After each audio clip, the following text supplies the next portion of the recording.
guess my first question would be, I spoke with Jack Davis this morning, Good. and he said he's up to 80% sure that Sure. he's going to run in the race, and he's already put $2 million in. You know, is that intimidating as a candidate without $2 million to drop into a race? Well, you know, I think I respect Jack for what he's done, and I appreciate it because I wouldn't be in the position that I am today if it wasn't for, you know, the fact that he's shown that Tom Reynolds is vulnerable.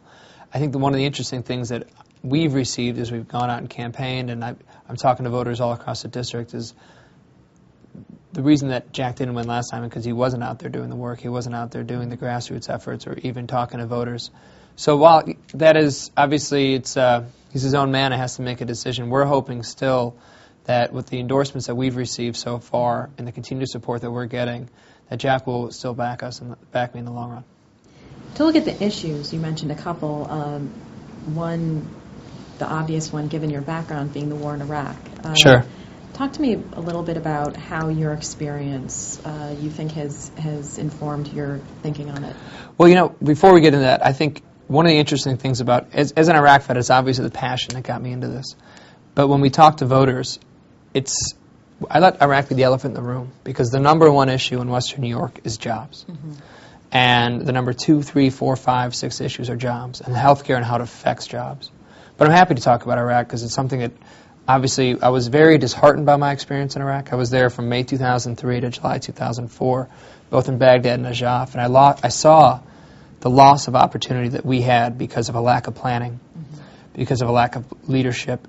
And, you know, we had only enough body armor that my soldiers literally had to take our armor plates out of the back of our vests and share them amongst each other. Mm-hmm. We had 5 armored Humvees for 600 troops. And as a soldier, I could handle that. But as a citizen, I came back to Western New York and said, then why are we closing plants? Mm-hmm. Where's the greatest generation leadership to put those two pieces together? And it was that frustration that drove me down this path. Now, how are things going to change in Iraq? I mean, it's going to be an interesting year to see how this thing plays out a little bit. But, you know, our military has done everything we've asked them to do. And, you know, unfortunately now guys are doing 3 and 4 tours mm-hmm. and coming back and not getting the care they need. And we still are not addressing the critical social, economic, and political solutions that need to be addressed on the ground. Looking at the jobs issue, which I know is a huge issue in Western New York, it's not an easy thing to solve, I would imagine. What are your agenda items for taking that on? That's a good question. You know, I don't think the government's responsibility is to create jobs, but to create a platform for jobs to grow. And what we've seen in Western New York is jobs have gone downstate, out of state, and overseas, and most people our age haven't stayed around because of the lack of jobs. What we're going to be talking about is not only how we're going to save the jobs that we have in Western New York right now by looking at balancing the level field, balancing the playing field on some of these trade agreements, but we're going to talk about creating new opportunities.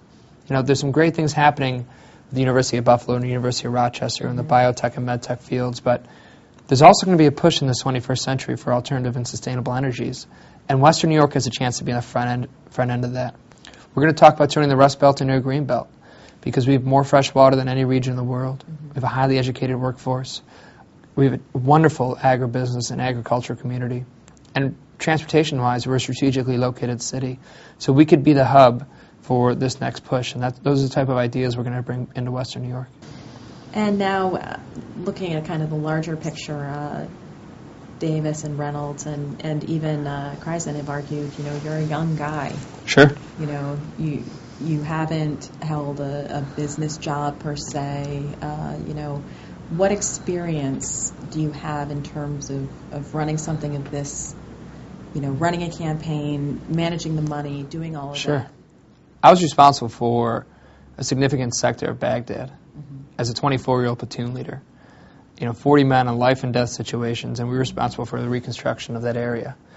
And the worst part about it is my faith I had in Washington is I thought I'd be implementing a plan. There was no plan for us to implement. So we created opportunities in a war zone to help stabilize a region and try to get an area back on its feet. Those are the type of tools and experiences I think are critical. You know, I don't think Tom Reynolds' experience is what we need in Washington. And that career politician, backroom dealing, special interest supporting folk we're seeing are done in this time. People are ready for change and they're ready for leadership.